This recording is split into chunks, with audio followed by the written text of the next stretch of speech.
Hi Callie, hi Gwendolyn. Let's just address the elephant in the room. I am wearing penguin footy pajamas. Penguin. See? Those are penguin feet. Gwendolyn, your video last week was so relevant to what I've been experiencing and feeling the last couple of weeks.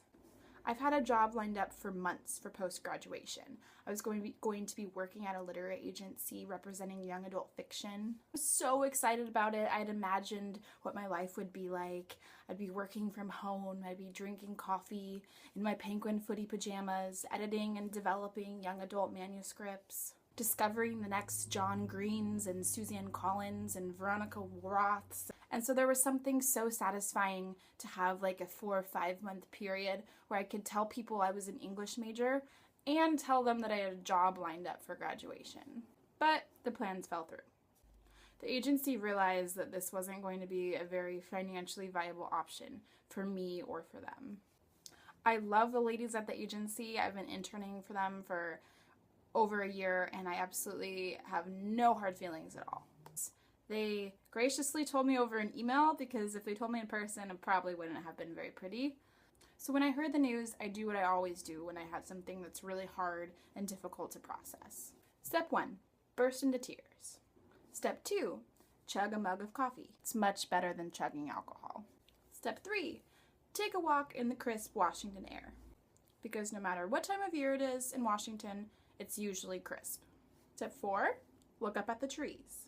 Because wherever you are in Washington, there will be trees. Unless you live in Eastern Washington, in which case you're not actually in Washington, you're just in that ugly stepsister part of Washington. Step 5, cry again. Step 6, order Chinese food.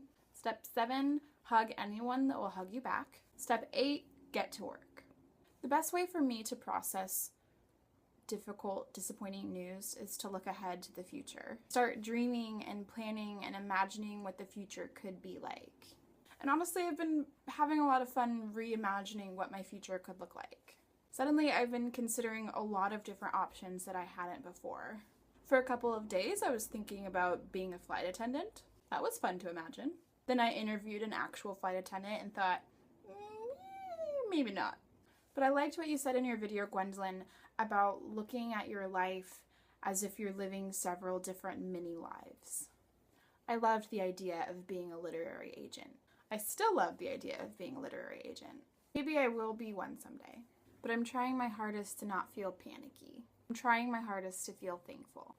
I'm thankful that my parents were willing to pay for my college education. I don't want my happiness to be dependent on my circumstances, because that's a really superficial, shallow sense of happiness. I want my happiness to be deep-rooted in the things that don't care what my resume says. I want my happiness to be rooted in my faith and my family and my future family and my friends and poetry and good books and good coffee. I finished reading Amy Poehler's memoir on the day that I got the news. It's called Yes Please. Purposefully put a coffee stain on there because she talked about how she likes books that have stains on them. So I thought it was fitting. There's one chapter where she talks about the difference between your career and your creativity. And I thought that it's something that you guys can probably relate to, because I sure can. So she says, creativity is connected to your passion, that light inside you that drives you, that joy that comes when you do something you love, that small voice that tells you, I like this, do this again, you are good at it, keep going. Your creativity is not a bad boyfriend. It is a really warm, older Hispanic lady who has a beautiful laugh and loves to hug. If you're even a little bit nice to her, she will make you feel great and maybe cook you delicious food. Career is different. Career is the stringing together of opportunities and jobs, mix in public opinion and past regrets, add a dash of future panic and a whole lot of financial insecurity, or uncertainty, same thing. Career is something that fools you into thinking you are in control, and then takes pleasure in reminding you that you aren't. Career is the thing that will not fill you up and never make you truly whole. Depending on your career is like eating cake for breakfast and wondering why you start crying an hour later. Some people get really lucky and they get to have their creativity and their career coexist and become one.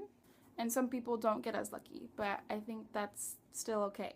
So if I don't end up with a job that I get to write and edit and be within the publishing industry, I think I'm going to be okay with it.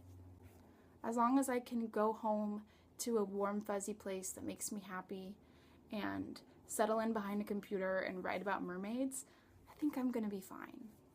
And I think that Callie and Gwendolyn, wherever you end up in 6 months, in a year, in 5 years, in 10 years, in 15 years, you're going to be okay. We're all going to be okay.